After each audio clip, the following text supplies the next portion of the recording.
औज़ुबिल्लाहिमिनश्शैतानिर्रजीम बिस्मिल्लाहिर्रहमानिर्रहीम टाटे बच्चों अस्सलामु अलैकुम रहमतुल्लाहि व बरकातहू अजुक कलाच सोन आज 8th सब्जेक्ट जियोग्राफी टॉपिक सोच आज टाटे बच्चों distribution of major industries the world of major industries the iron and steel industries and the textile industries and information technology industries. The iron and steel and textile industries are older industries. Older industries, while the information technology is an emerging industry. So, jaldi. Emerging industries are also known as the sunrise industries. Sunrise industries. These include information technology, wellness, hospitality, and knowledge. So that bacho.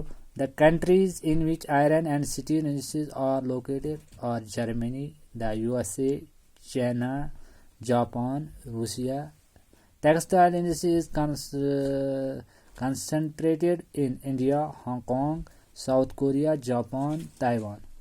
The major hubs of information technology industries are in Silicon Valley, in Central California, and the Bangalore region of India.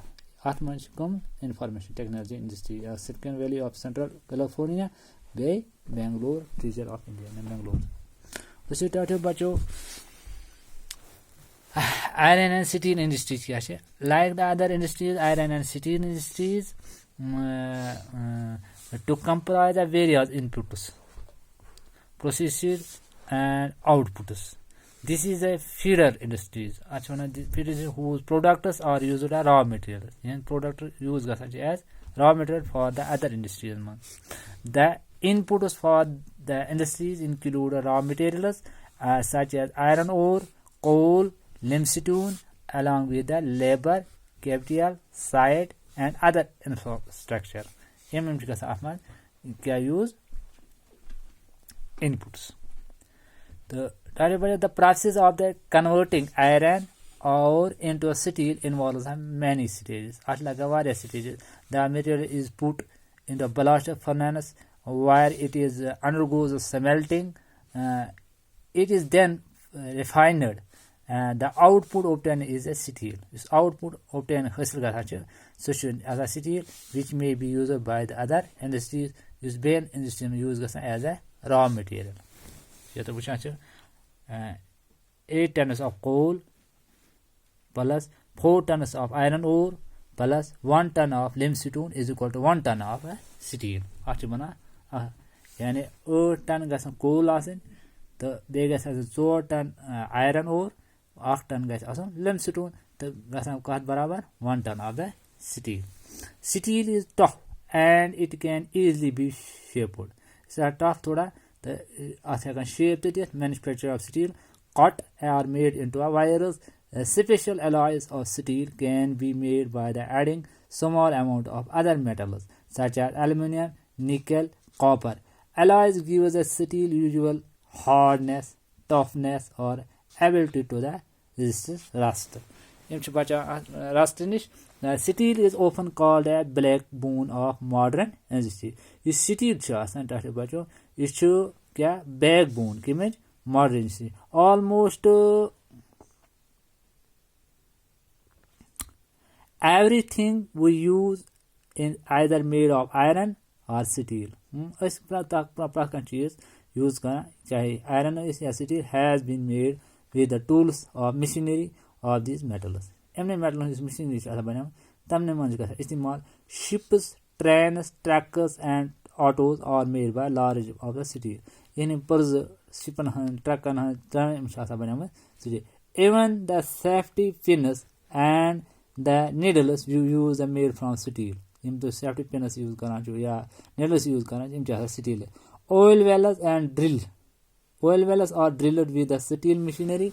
इसे oil wells in drill करना जो the इम्चु असा इम steel machinery. Steel pipelines transport oil. Minerals are mined with the steel equipment.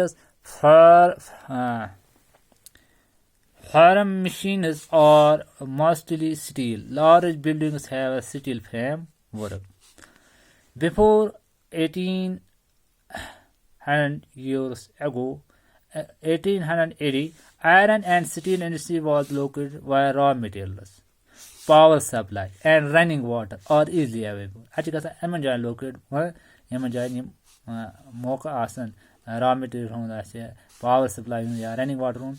The later the ideal location for the industries was near the coal fields and close the canal and railways.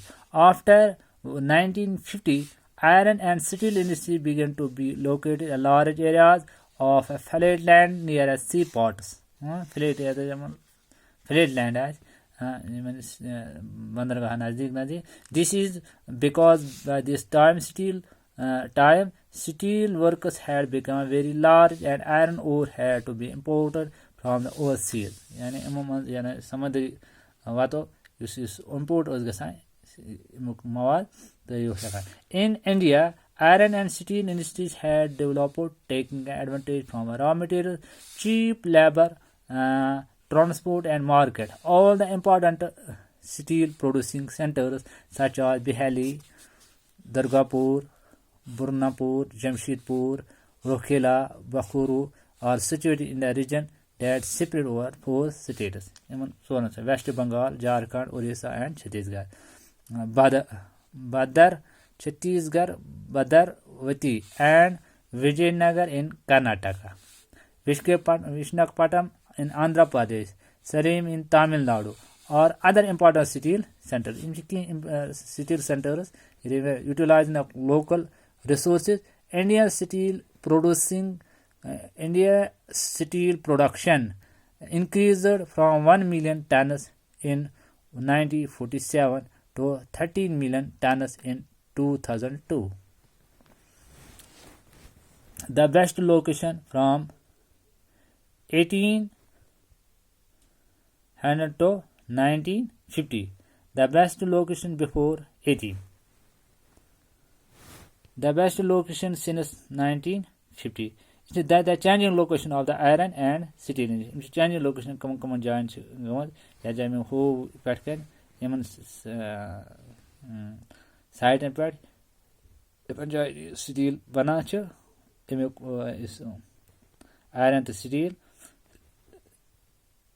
eman jayan ho get nishan det world major iron ore producing areas.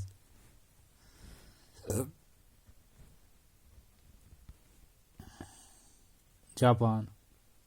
Yem teachers eman jayan che emnara steel iron ores producing areas gaye emai.